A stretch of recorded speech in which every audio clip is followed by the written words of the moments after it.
দাও, বেশি করে দাও মাংস। এই যে খেতে বসছে মা,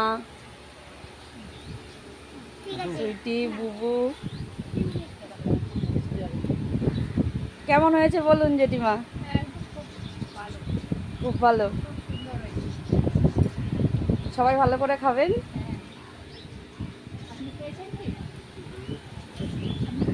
আপনাদের সাথে খাবো।